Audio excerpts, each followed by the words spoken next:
Hello and namaste. Welcome, everyone. Welcome back to Conversations with Guruji. Today, in this series, we will be exploring the healing wisdom of Ayurveda and yoga and the powerful experience that we can get when we come to an Ayurvedic hospital, when we are retreating to India. So I am Victoria, for those of you that are new and don't know me. I am a yoga teacher and an Ayurvedic counselor here in San Luis Obispo.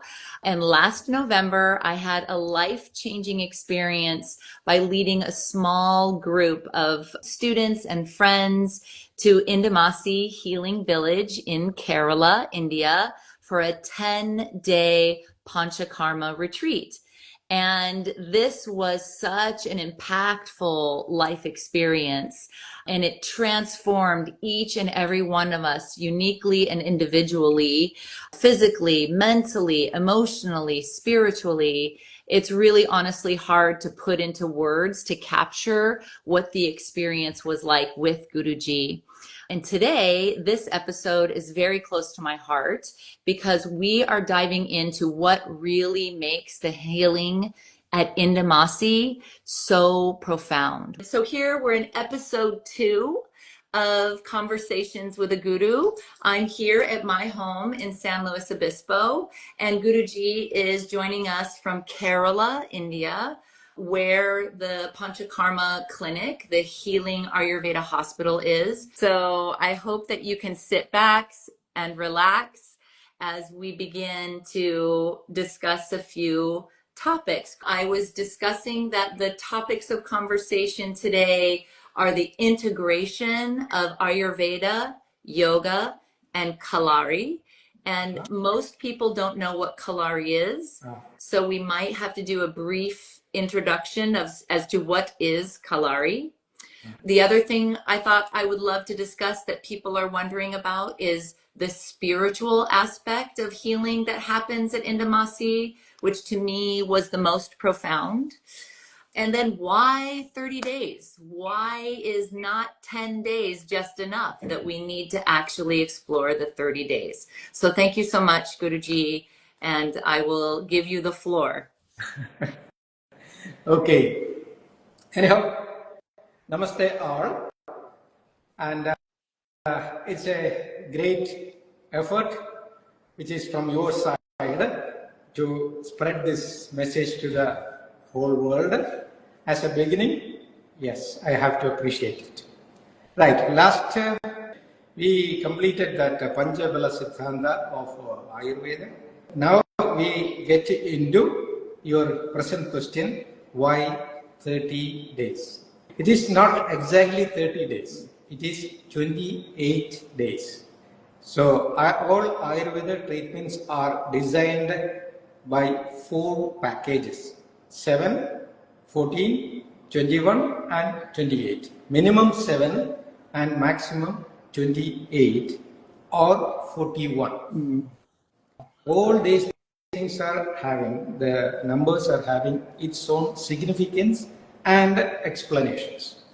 Our life is closely associated with the cosmic energy sources, like the menstrual cycle of a lady, for a healthy lady, 28 days. Yes, there are few changes, like maybe 2-3 days ahead or 2-3 days early, but exactly it is 28 days.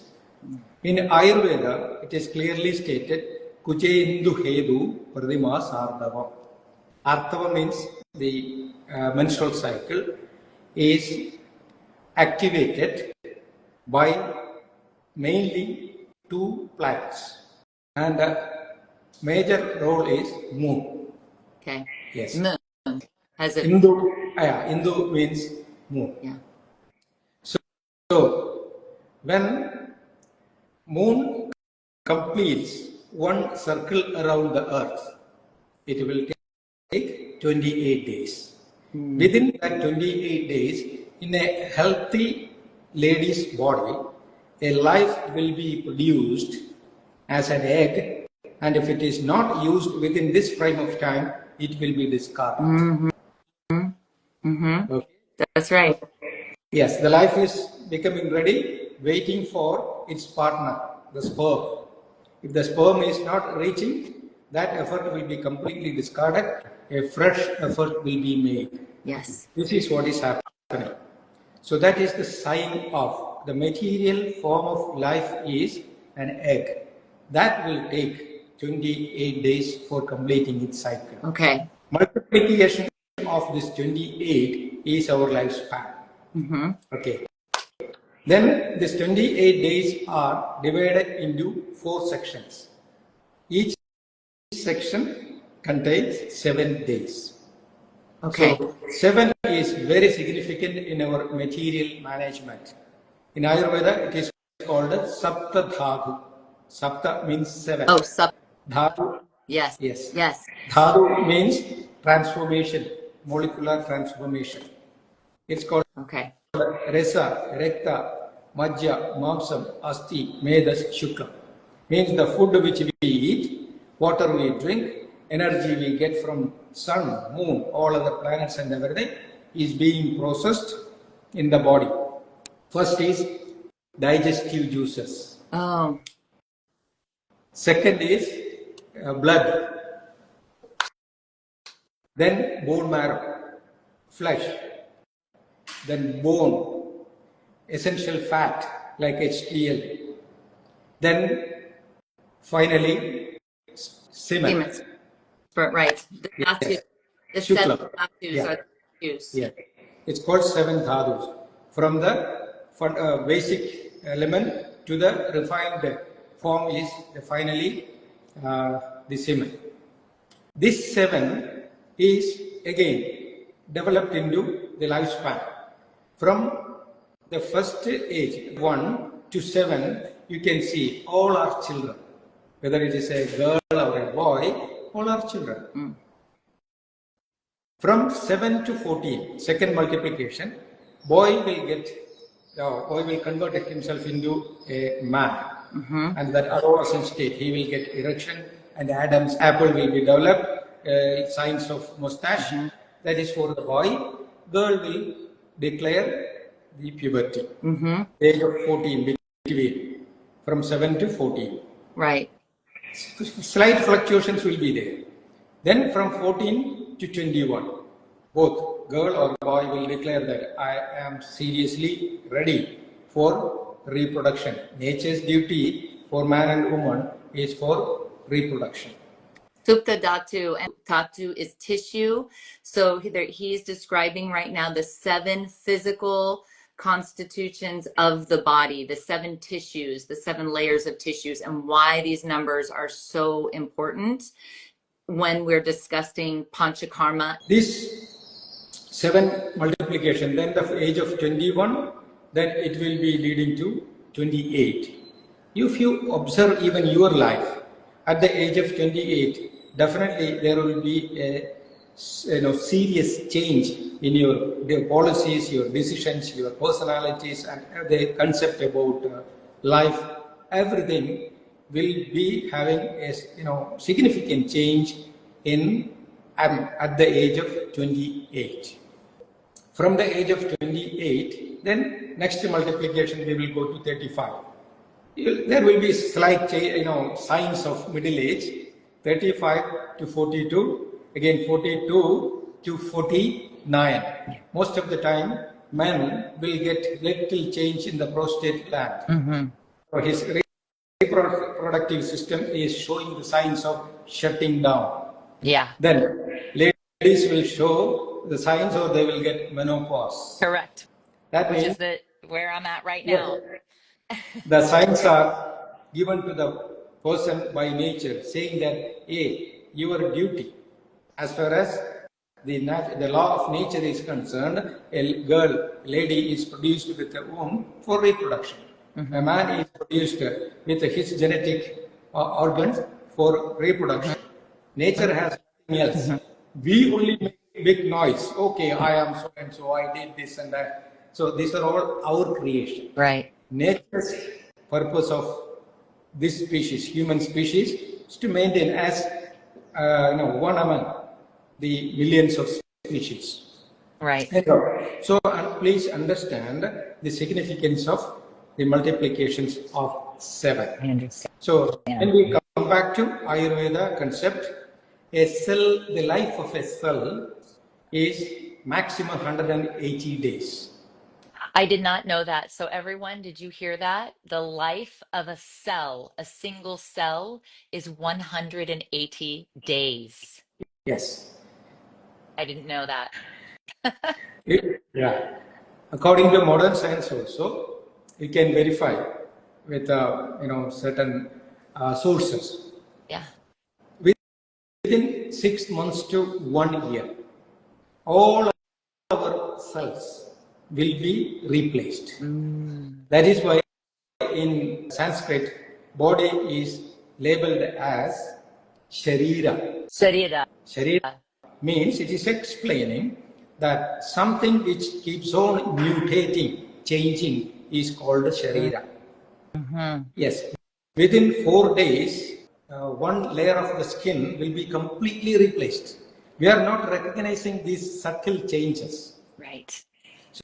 So millions of cells are being used, millions are being destroyed. So it's a continuous process of production, destruction, like that. Yeah. So a minimum life of the cell, or if you want to make a structural change in a cell, minimum we need 28 days. It takes 28 days to have that full cycle, which is why the importance of that 28 days. It makes perfect sense. First, we have to inform the cell, because cell is the molecular form of the mind. Mind is energy, consciousness. From the consciousness, the energy should condense to form a molecule, matter. So from energy to matter, the information is given, and the thoughts, actually your thoughts are being converted into molecules. So, if you want to make a structural change in the cell, I mean the fundamental molecules, first we need minimum 7 days to inform, hey, you are going to be transformed like this. Then 7 more days we need to make some fundamental changes. That is why 14 days we insist for a treatment. Yeah. So like that, first we put the seed within 7 days, then it is being sprouted within 14 days, then next 21 days it will become like a plant, then the last 28 days, within 28 days it will become a self-sustainable plant or a tree. That is why we need this minimum 7 to 28. First inform the cells, second make the cells to change, then make the change sustainable, then get its real effect. This is why we ask people, or Ayurveda says, come on, try minimum 7 days and maximum 28 days. It's so true, Guruji. We were there 10 days, and I honestly can say from my experience and from the people that I was there with, at the end of 10 days, we were hungry for more. We did not want to leave. We didn't feel ready to leave. The process was just only beginning, and now I understand why. So here we must understand more about it. Within this 28 days, once a particular idea is given to the cell, cell will capture it, process it, and execute it. Then full-blown cell will be in the body. That is how the healing process will take 28 days, and that cell, keep that one in the memory for next 180 days. Then the wrong effects of the illness or the uneasiness of the illness will not be there. Once the uneasiness is taken out, what remains? The ease. the body function will be at ease. There is no disease. But here we must understand, if a cell is changing its structure within 28 days, and it is completely going on with as a healthy cell for 180 days, again, then why after even 180 days, a disease is surviving in somebody's body? Suppose you came to Indimasi, we went through a 28 days of healing process for a specific disease. Maybe I got psoriasis, okay, just for example. Yeah. Then I went through 28 days treatment. I came to know it's significantly gone. But maybe after 3 months, 6 months, or 1 year, oh, it's coming back. Why? This must be understood properly. If within 180 days, all cells are being replaced and new cells came in the body, then why a particular disease is reoccurring after getting the full refreshment of the body? Or how a disease can exist, survive in the body for many years? Because the memory of the disease is not eradicated from the mind. This is why. Mind is manifesting as matter. Yes. Self is the manifested form of mind, energy. According to quantum physics, E is equal to M. Energy is manifesting as matter. Then what is matter? What is the cell? Cell is the formed material form of mind, the subtle mind. Ayurveda again says, 2500 years ago it is said, Sharira Manaso Yogo Paraspara Manurache. Means mind is the real player, energy. Then matter is the form. Matter form of, the condensed form of your mind is matter, cells. So even after getting the new cells, why a disease is persisting in the system, it is being taken from the memory of our mind. That is why in our Chaturbala, the first thing is attended mind. Remove the memory of the disease from the mind. That is why meditation is the most powerful and fundamental medicine. So that is why Ayurveda is a comprehensive system. It is taking out the problems of the cells or the limitations of the cells removed through Panchakarma. Then the mind also cleansed. It is completely cleansed through meditation. So once mind is cleansed and the matter also cleansed, then you will get a complete healthy mind and body. Once you have healthy mind and body, no disease can reoccur in your system. That makes complete sense to me. And the meditation happening at Indimasi was an integral part of rejuvenation, cleansing, purification of our mind while we were there. Yes. 100%. And this is what we're talking about, speaking directly about the integration of not only the yoga philosophy, the dealing with the body and the mind, the Ayurveda dealing with the body, the exercise, the mind, the medicine, the energy. And tell us a little bit of why Kalari is such an impactful part of what you're doing. Yes. Kalari is moving yoga. Yoga and Kalari are not different. So yoga asanas. Asanas are like a stable positions, and the structures will be applied in a very slow pattern. There, the cell memories will be getting the heat energy of stretch. People may do many stretches without knowing exactly what's happening. When we stretch our tendons beyond certain limit through systematic practice, tendons have a peculiar quality to liberate opioids. Opioids are very powerful hormones which can trigger our pineal gland. See, That's where right. we Bindi in India, everybody is put Bindi over here. Yeah. Exactly, that is the location of pineal gland. So when opioids are, produced by stretching the tendons, the pineal gland will be triggered. Once the pineal gland is triggered, it will produce a hormone, which is almost similar to a powerful drug, Yeah. dimethyltryptamine.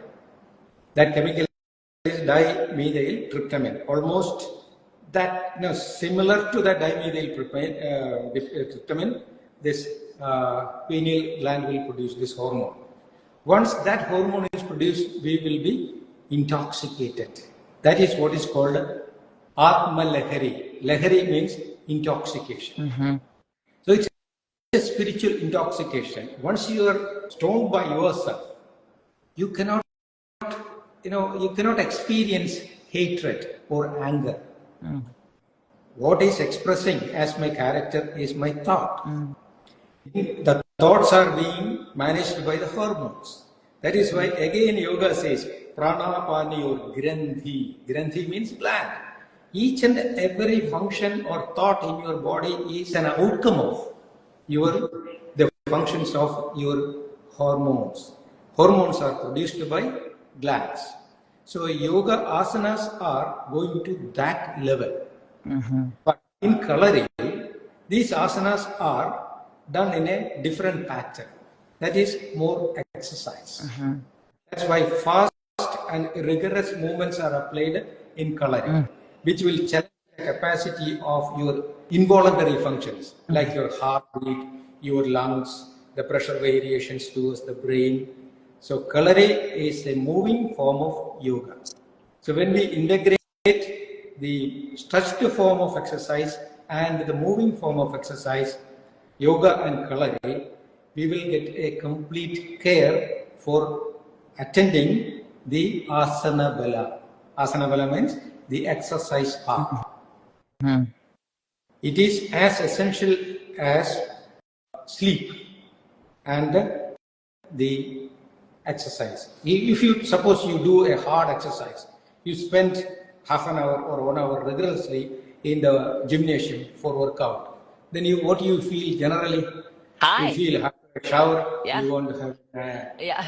yes, body will ask, come on, you stretched, you strained your muscles, then relax your muscles. So same way, in coloring, fast movements and stretches are applied, then body will say, come on, go to the counter action. In asana, you will do a slow pattern to get the real result. So when we integrate fast and slow movements, actually this is what is taken in Chinese tradition as Kung Fu and Tai Chi. Kung Fu is almost like coloring. Tai Chi is moving meditation, like asana practice, fast and slow. This is the significance of coloring in an Ayurveda center. Kalari was a very good kind of difficult. I had two men that one had a back injury, one had two hips that were replaced. And there we were each morning with Guruji and the other instructors. And we were pulling in. Kalari is based on the animal nature movements. How does a tiger move? How does the crane move? And it was strenuous in such a good way. At the end, my heart was racing and pumping, and my lungs were working, and I was full of what you just described, endorphins. I felt high. I felt like I was a warrior. I felt like I could take on anything. And for those of you that missed, he's speaking about that hormone DMT, that is a drug that people take to get high and lose their minds. And we were literally, as Guruji is saying, we're producing those hormones from ourselves. And then to sit in meditation and settle in and hear the mantra repeated, and then to move and stretch each day was profound. Yes. Profound. So everything is scientifically codified, practically explained. So when you stretch your muscles, that will produce a strain. So once the strain is applied, your muscles, your fibers, your ligaments, your everything will try to withstand against that strain. As part of that effort of the inner system, strength will be produced. That will be the effect. So stretch, then strain, then gain the strength. So nothing is easy, but everything is possible. So when you stretch your muscles and strain it, it will give you a pain, but it will be a wonderful pain which will give you the wonderful pleasure. Yeah.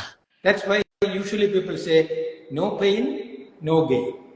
So this self-created pain will take us to a wonderful domain of pleasure. That happiness, that joy, that exuberance is produced from within. When your mind experiences that exuberance, that mind of exuberance will be converting itself into matter, body. That is why again say mind, sound mind in a sound body. Sound body, A sound mind and a yes, sound body. or sound body is a production of sound mind.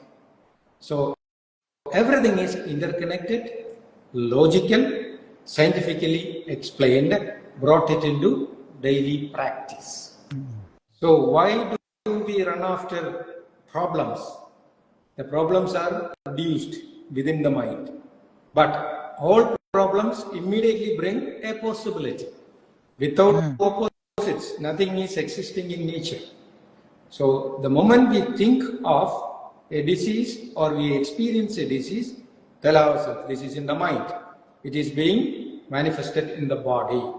Now how I can rectify it? Start from the mind, then it will reflect in the muscle. So Kalari, yoga, dealing with the, as I said, the asana power. Then in the restaurant, you will see food power.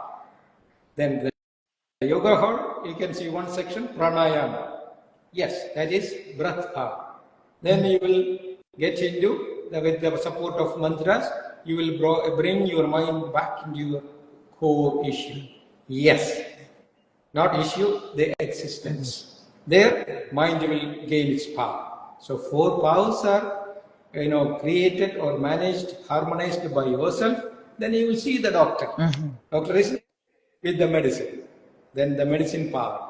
When we integrate these five powers, then a sixth power will be developed. Have you heard about that? The sixth sense. Sixth sense or sixth plane of existence, Atma Bala. Atma Bala. The spiritual Atma. strength. Yes. Yeah. Yeah, spiritual strength means you will immediately feel that I am not only a body but also the infinity. Aham Brahmasmi. Brahmasmi. The micro and the macro. So you will have a two-faced, two-sided knowledge. That is what is called complete knowledge. Sixth sense. Yes. So good. So excellent. We There have is, one question more. Atma Bala, spiritual strength, yeah, the sixth strength. yes. Atma Yes. Bala. I love it. The There is question a here, God. huh? There is a God in South There India. There is a God, Atman, inside, within, and around. His name is Shanmukhan. Shan, Shan Shanmuhan. Shat in Sanskrit, 6. Mukha means face. Shat Mukha means a god or an entity with the 6 faces. Shanmukhan, the second son of Lord Shiva. Oh, Shanmukan. I didn't know that either. He is the representation of this ideology. Okay. This 6 faced manifestation. Annabalam, Asanabalam, Pranabalam, Manobalam, Aushadabalam, and Atmabalam. Yes. 6. The when you describe it, it seems so effortless and easeful. Well, Guruji, I thank you so much again for your time, for your wisdom, for this sharing is incredible. We have another episode next Wednesday, so I am so looking forward to seeing you. I appreciate you, my teacher, my guru. I am honored by your presence. Thank you so much, Guruji. Thank you all, and looking forward to see you next Wednesday. Yes. It was a fantastic experience, and I'm really looking forward to share my wisdom with everybody. Yes. Thank you guys so much for joining me. I hope you guys learned something. I learned so much. So it means the world to me that you showed up tonight. Thank you for being here. I love you, and I look forward to seeing you guys next week.